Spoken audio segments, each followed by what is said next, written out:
So these are 4 books that I would highly recommend when it comes to mental health and trauma. So I guess going from last to first, as such. Number 4 would be In an Unspoken Voice by Peter Levine. I think in general, somatic experiencing, which is the modality that Peter Levine has developed, has huge potential for healing, and is something that has definitely resonated with me for a very long time. I think the way that it involves the body is very much a body-focused therapy. Yeah, I think it can be incredibly powerful, actually, in certain situations, and can be of huge benefit. The book itself, I seem to remember, wasn't necessarily the easiest read. In some ways, I found that there felt like there was quite a lot of repetition. I think that's probably what I would say. And I think that there's a sense that you could probably have got the gist of a lot of it in maybe a bit less of the length of the book. So yeah, I mean, I personally did read it cover to cover, but I think possibly, if you're finding it difficult to maybe get through it all or whatever, then that that I can relate to that. And I mean, related to this book is also one of his other main books is Waking the Tiger, which I've also read. I think is also a good book. But I mean, then there's so many resources online, and his website, I'm sure, and just generally on YouTube, etc. I find the way that Peter speaks actually to be very compassionate, and I find just listening to him speak and watching some of the videos on YouTube, just listening can be quite comforting, actually, and soothing just in and of itself. So yeah, I think what he's brought to the world is an incredibly amazing modality, and his passion for it and enthusiasm is enormously infectious. So definitely I would say something to look into, somatic experiencing, and the book In an Unspoken Voice. Number 3 on the list would be Mindfulness, a practical guide to finding peace in a frantic world, by Mark Williams and Danny Penman. This was actually the first book that I bought on mindfulness, and having done a bit of research on Amazon and looked at reviews and stuff, and I thought it was absolutely excellent. Really good introduction to mindfulness. I found a very much sort of it's a secular book, from a secular orientation, and I found the free CD of guided meditations included to be enormously beneficial, really, really useful, because then it was something that I could use in tandem with the book to help me to learn a bit more about mindfulness and to practice a bit.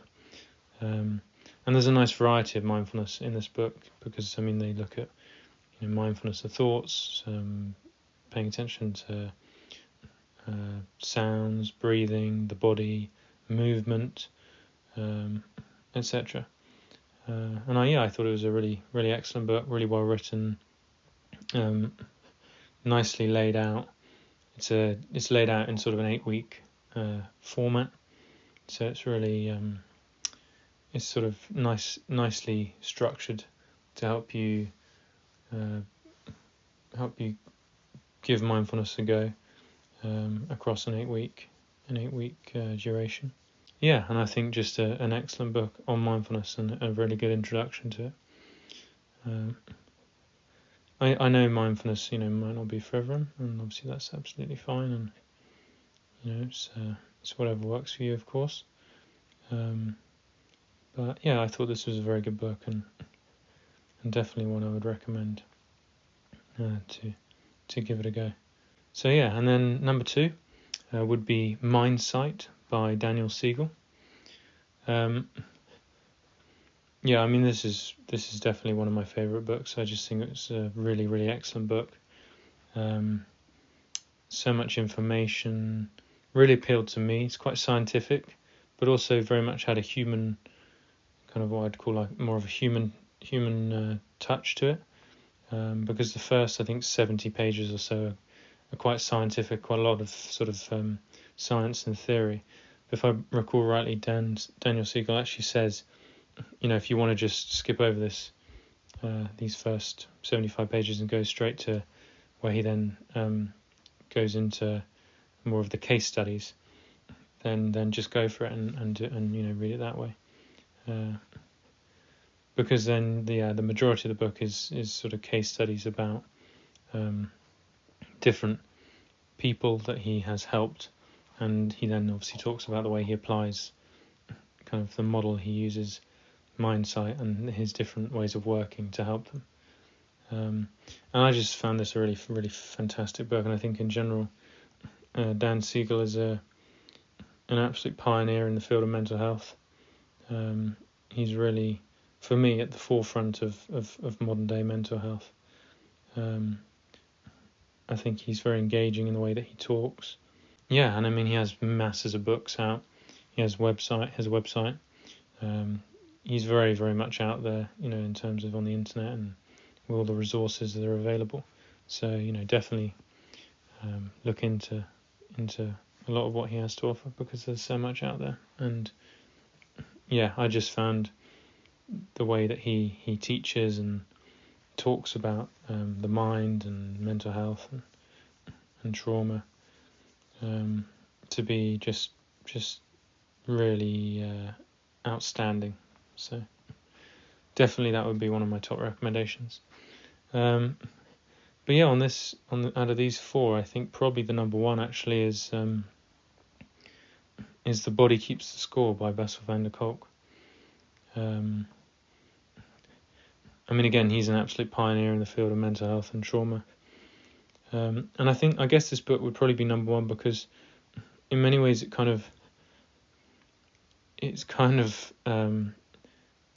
encapsulates all 3 of these books, and kind of gives us such an awesome overview of so many of the different areas and therapies available today.